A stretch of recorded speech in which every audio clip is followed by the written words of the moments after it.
Hello, everybody. This is Julissa. Thank you so much, everybody, for coming to the channel. Thank you to everybody who's listening right now in the podcast. Today is Thursday, January the 15th, 2026, and I'm going to speak about a missing person, and she already has been missing for over a month.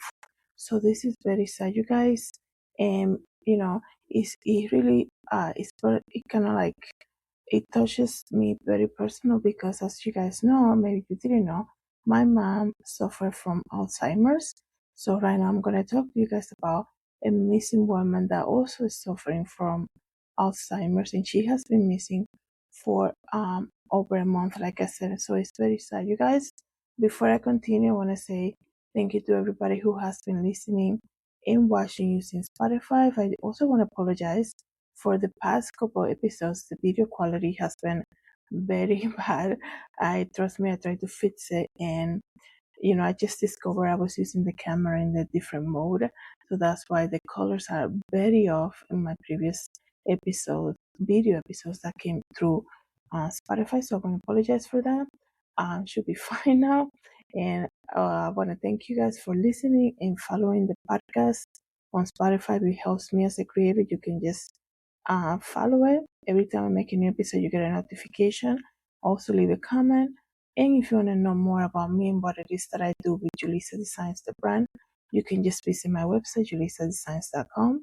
And I also want to thank everybody who's listening using iHeartRadio, Amazon Music, and Apple Podcasts. Like I said in my previous episode, thank you guys so much for listening and following the podcast. I see the numbers. It really helps me as a creator. So always share the podcast, leave a comment, it helps me. Also, in case you didn't know, I do have a Facebook page for the podcast only, not with the Julissa Designs brand, and it's called Julissa Designs Content. And there it's a Facebook page, so you can just follow it and leave a comment there too. So, like I said, you guys, one of my biggest fear when my mom was struggling with Alzheimer's, and she was able to, to still be, still be healthy enough to walk, and it's just her memory was basically gone. One of our biggest fears as a family was that one day she might just wander off, and we could have been sleeping in the house, not hear her leave, and she will wander off and not know where she's at, right? And I think if you dealing with Alzheimer's and dementia is very scary. It's a very scary disease because it doesn't just affect the patient; it affects everybody who is around that patient, right? And you cannot change everything that you do. You change, especially in the early stages, everything becomes scheduled. Everybody has to be. She can never be alone anymore. Like or he, like if he's your dad, they can never be alone. They always have to be with a companion. And it has to be scheduled, right? So everybody kind of like works in together, especially in the early stages, or in the stages where they're still able to walk, right? And so many people are struggling with this disease right now, and it's just so sad to see how many elders are struggling with it, right? A lot of them, they have a very healthy body, but then their mind is gone, right? And I think a lot of them also, if they were independent, right, for a period of time of their life, they missed us, right? And they will question, why is there always somebody here? Like my mom would say, why there's always somebody in the house? She would say that to me. I'm like, oh, just visitors. I will be like, they just want to spend time with you.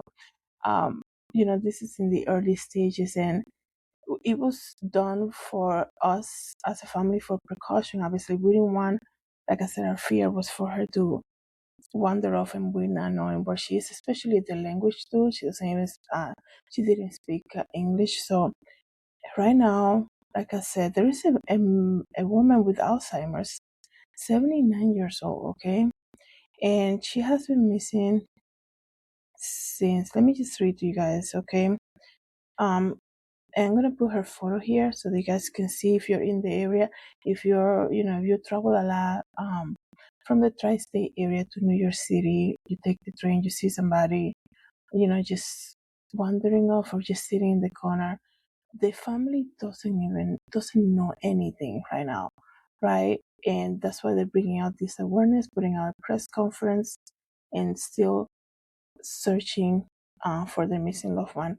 The Great Neck community has been searching for 79-year-old woman with Alzheimer's who has been missing since December 16. That's a long time, you guys.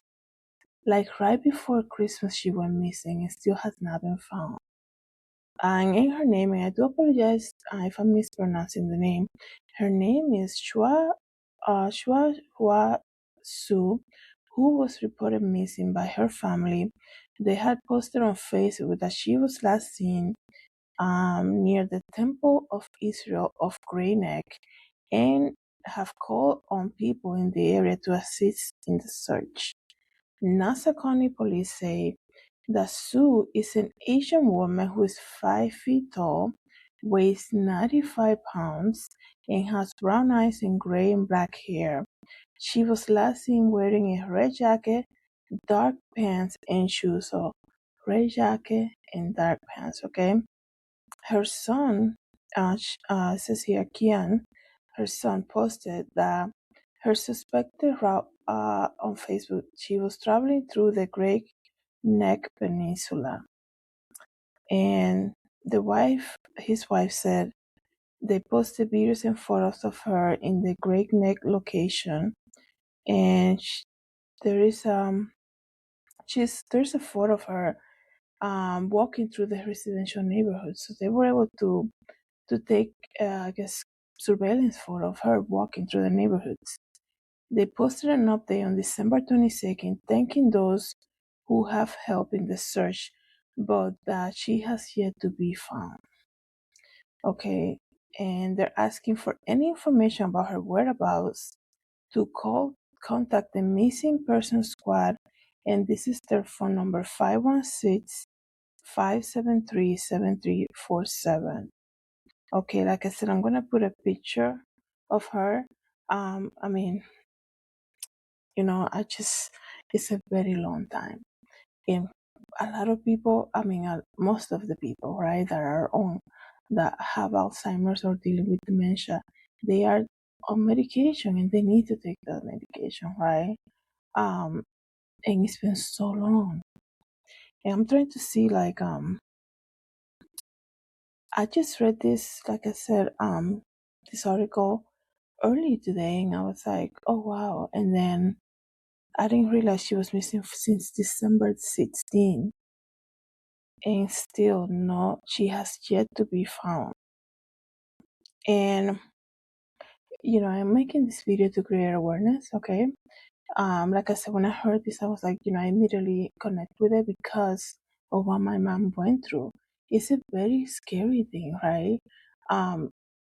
Because it goes from like, oh no, mom is good. She's she's at home doing her craft and things like that, and then the disease comes in, right? And you can no longer just go to work, right? And then now you have to be, okay, so who's gonna stay with her? And where she's at, and calling constantly, or she will call you constantly and making sure that she's not living by herself anywhere, she's not going anywhere. And in this working society right now, it's very hard for a family to maintain a schedule of now we gotta be there with our elder, right, all the time, because everybody has to go to work, right, or go to school. So I'm sure it must have been very hard for them too. I'm trying to see if I can get more information about her. Like I said, I'm putting her photo. I'm not finding any information whether or not she speaks the language English.